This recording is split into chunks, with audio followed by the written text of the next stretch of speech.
would you do if you were diagnosed with stage 4 cancer? Today's guest, Dr. Renee Gordon, faced this life changing diagnosis head on and shares her incredible journey of beating the odds through holistic approaches and mindset transformation.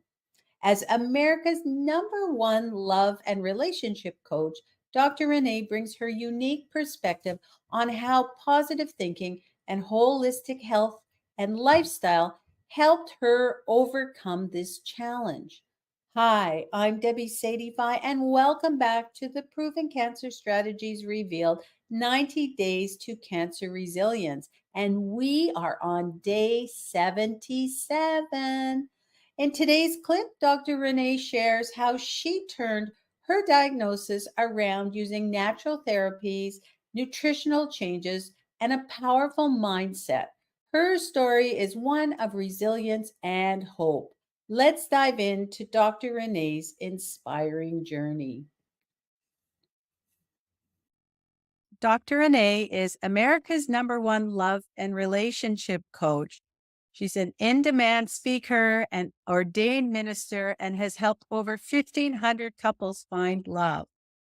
Her doctorates are in philosophical theology and advanced human sexuality, and she has authored multiple books, including Finding Your Love at Last and Finding Your Love at Last Duets, and has a soon to be released book, Swipe for Mr. Right, Finding Your Soulmate in a Virtual World. And then the up and coming In Sickness and in Health, How to Manifest True Love and Commitment in Your Relationship. She shares her life with her husband of 22 years, a high performance business coach, Jim Connolly, along with her 2 Maltese, Harmony and Bliss, and a menagerie of fish and 42 birds. Wow. Thank you again, Dr. Renee, for being here. Maybe you can start with some information for our audience on your own cancer journey. Hey, thank you again, Debbie, for having me on your stage. I appreciate this wonderful opportunity and so grateful to you. And looking forward to sharing in these next few minutes to share with your audience a little bit of my journey, as well as some hints and tips of how I've accomplished where I've come from and where I'm going to. So I'll start with December 9th, where I had almost an 11.5-hour surgery and 14 surgeons in the operating room. And then there was 3 technicians.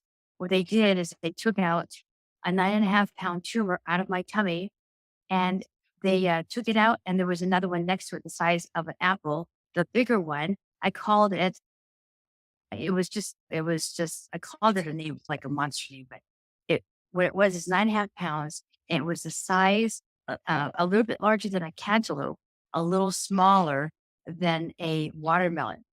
So I called the big one Megatron, and I called the little one Megatron Jr.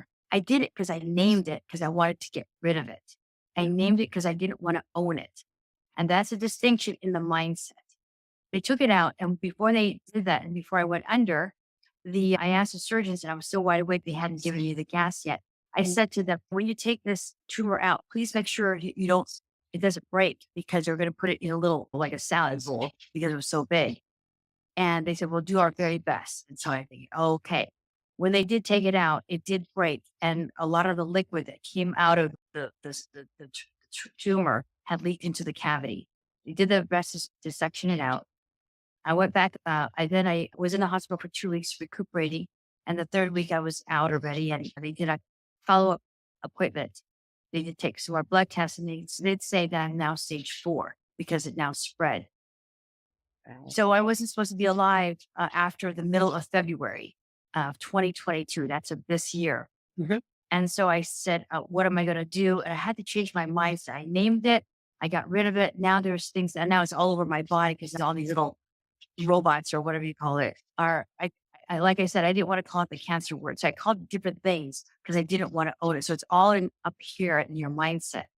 We're listening to a podcast, which happens to be a friend of ours for the last 15 years. I didn't know that he had recovered from stage 4 cancer of his jaw. We got together with him. He's a nutritionist. And I had already scheduled my chemo radiation treatment. I don't know which one it was. It was like 8 treatments. Mhm. So I told the doctor, let me cancel that. Let me do it this other way, more holistic. I followed the protocol and I said to the doctor, my oncologist, I said, if the numbers don't go down, it was in the thousands. They don't go down in 2 weeks. Let's go ahead and go in for the cancer treatment. We did that and they lowered to only a few thousand. And a few thousand, another 3 weeks after that, and another 3 weeks after that, they lowered and lowered. As of June 15th of this year, 2022, my cancer markers are from the thousands, like 7 to 8,000, down to under 10, which they're now single digits. One was 4 and one is 9.0. So Wow. the oncologist had said to me in June, she said, I can't believe this. No one has ever left my office, canceled a chemo appointment, and going out of here with single digit numbers. And she said, I don't know how you did it, but congratulations. She'd been an oncologist for almost 28 years. She said, all the years I've been doing this with men and mostly with women, this has never happened. So she said, whatever you're doing, that's fantastic. So I keep track of my glucose because uh, glucose numbers July of last year was 480. My glucose and was full on diabetes. Now this morning, I just checked it. It was 87. Last night when I checked it, it was 72. So that's with no insulin and no metformin. So no chemicals, no pharmaceuticals are going to my liver or kidneys. And it's basically the plant based, but I do eat some meat. Mhm. So that's a little bit of my journey in as much of a soundbite, Debbie, as I possibly can share with you. Wow, that's incredible. What a inspiring journey for sure. So how does good nutrition help me during cancer treatment? Good nutrition happens when, if you are going through a chemo treatment, you do tend to lose your hair, breaks down your bone marrow and your weakness. People just get weak because it's not a natural thing. Chemotherapy and radiation is not a natural thing. And doctors that are Western medicine that I've learned, especially through this process, is they either burn, cut, or poison our bodies when we have cancer, because that's how they were taught as Western medicine. I happen to be taught by a person who did Eastern medicine, which is more holistic, more organic. And I was very regimented on that protocol that every day I was taking my numbers. I was juicing twice a day as well. Now, it wasn't the regular juicer. We bought a special one called a cold press. So Mhm. even to this day, I drink about half a pound of ginger a day. So that's carrot. That's the protocol is carrots, beets, ginger, and a little bit of apple, but a lot of celery. So with the extra pulp that I get, instead of throwing away that pulp, Debbie, I give it to my birds. So they like that.